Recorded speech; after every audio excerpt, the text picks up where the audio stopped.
So what's up guys, मैं हूँ आपका भाई समीर पिटरान, आपके चैनल अनलीश द बीस्ट से। आ गया हूँ एक और नई वीडियो के साथ। आज हम करेंगे 12th class flamingo 3rd chapter deep water की समरी। ज़्यादा देरी ना करते हुए वीडियो को स्टार्ट करते हैं।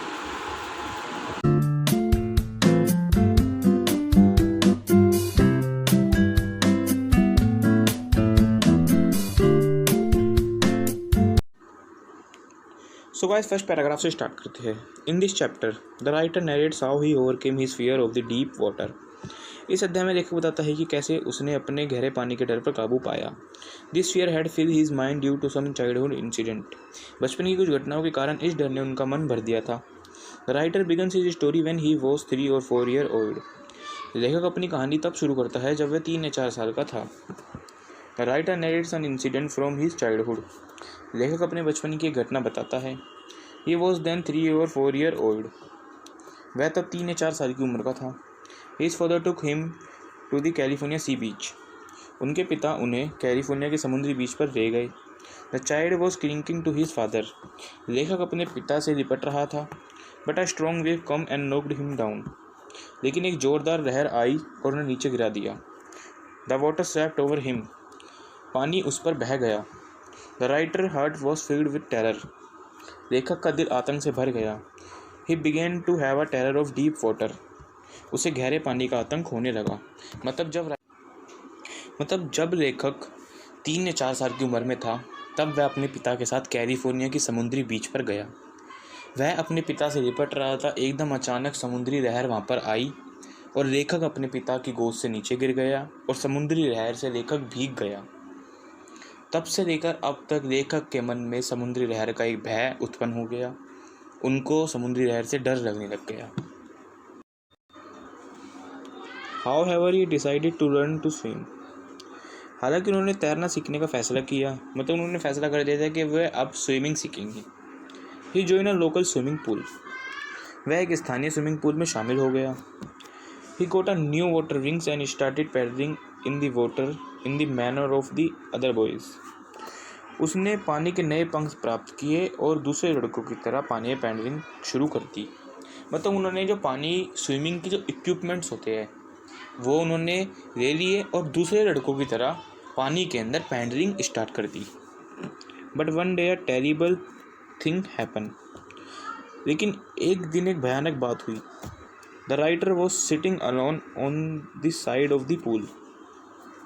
लेखक पूल के किनारे अकेला बैठा था। A big boy suddenly came there. एक बड़ा लड़का अचानक वहाँ आया।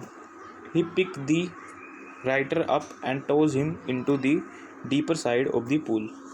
उन्होंने लेखक को उठाया और उसे पूल के गहरे हिस्से में फेंक दिया। The writer at once to the bottom of the pool. Pool के नीचे एक बार लेखक। He used to all his strength to spring upwards. उसने अपनी सारी ताकत का इस्तेमाल ऊपर की तरफ बसंत के लिए किया। मतलब ऊपर की तरफ आने के लिए किया। He came up slowly. वह धीरे धीरे ऊपर आया। He could see nothing but water. वह पानी के अलावा कुछ नहीं देख सकता था। He lost his breath. उसने अपनी सांसें खो दी। His lungs etched. उसके फेफड़े में दर्द हो गया। ही वॉज गेटिंग डिजी। उसे चक्कर आ रहे थे। He tried to cry in fear but no sound came। उसने डर के मारे रोने की कोशिश की लेकिन कोई आवाज़ नहीं आई। He went down thrice। वह 3 बार नीचे गया। And thrice he tried to come up। और 3 बार उसने ऊपर आने की कोशिश की। But all his efforts failed। लेकिन उसके सभी प्रयास विफल रहे। Then he stopped all his efforts। फिर उसने अपने सारे प्रयास बंद कर दिए। A blackness swept over the writer's brain। लेखक के दिमाग में से कालापन बह गया। It wiped all fear। इसने सारे भय को मिटा दिया। There was no more panic। ज़्यादा घबराहट नहीं थी। He began to think। वह सोचने लगा। This is nice to go to sleep। यह अच्छा है सोने जाने के लिए। There is no need to jump। कूदने की कोई ज़रूरत नहीं है। Now I must go to sleep। अब मुझे सो जाना चाहिए। Then everything blank out। फिर सब कुछ खाली हो गया। बट लकीली, लेकिन सौभाग्य से, he was taken out and safe from drawing.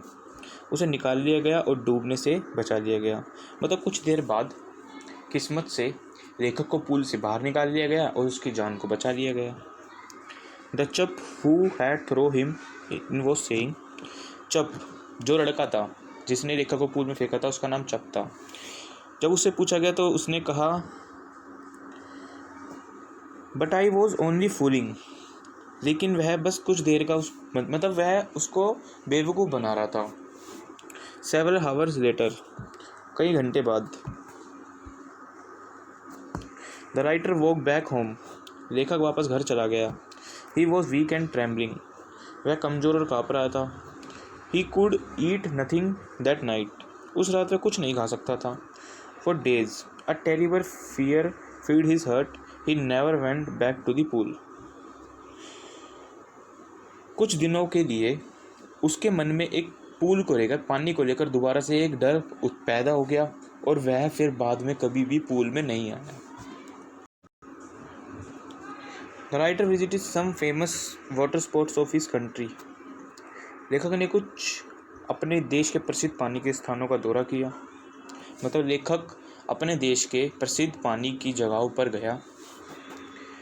But whenever he wanted to put his foot into water, लेकिन जब भी वह वहाँ अपना पानी में पैर डालना चाहता था, his old fear would come back to him, तो उसका पुराना डर वापस आ जाता था। It spoil all his joy of boating and fishing, इसने नौका विहार और मछली पकड़ने का अपने सभी आनंद को बिगाड़ दिया था। मतलब उसके डर ने लेखक का जो शौक़ था बोटिंग करने का और मछली पकड़ने का, वह सब बिगाड़ दिया था। So the writer once again decided to learn to swim, इसलिए लेखक ने एक बार फिर से तैरना सीखने का फैसला किया। मतलब लेखक ने एक बार फिर से फैसला किया कि वह स्विमिंग सीखेगा। The writer engage a very expert and experience instructor, लेखक ने एक बहुत विशेषज्ञ और अनुभवी स्विमिंग टीचर को रख दिया। This instructor put in a lot of effort with the writer, swimming teacher ने लेखक के साथ बहुत प्रयास किया। The writer also work very hard, लेखक भी बहुत मेहनत कर रहा था। बट बाय बिट, लेकिन तब तक, he lost some of his old fear, वह अपना पुराना कुछ डर खो चुका था।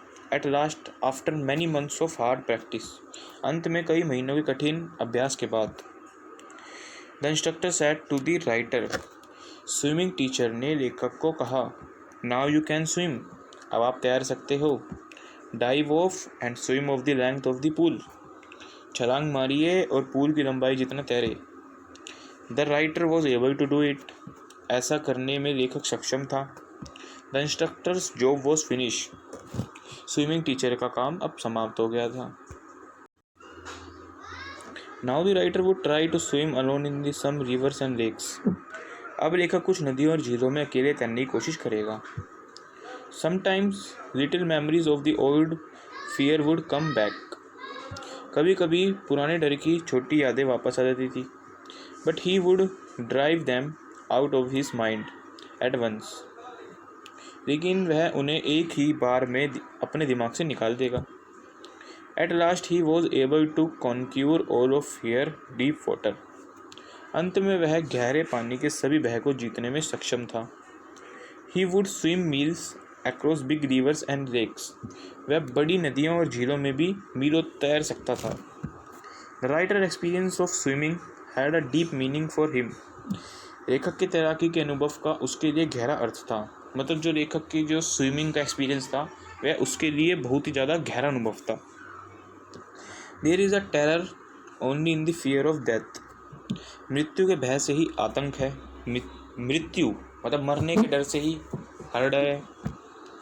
इन death there is a peace, मृत्यु में शांति है।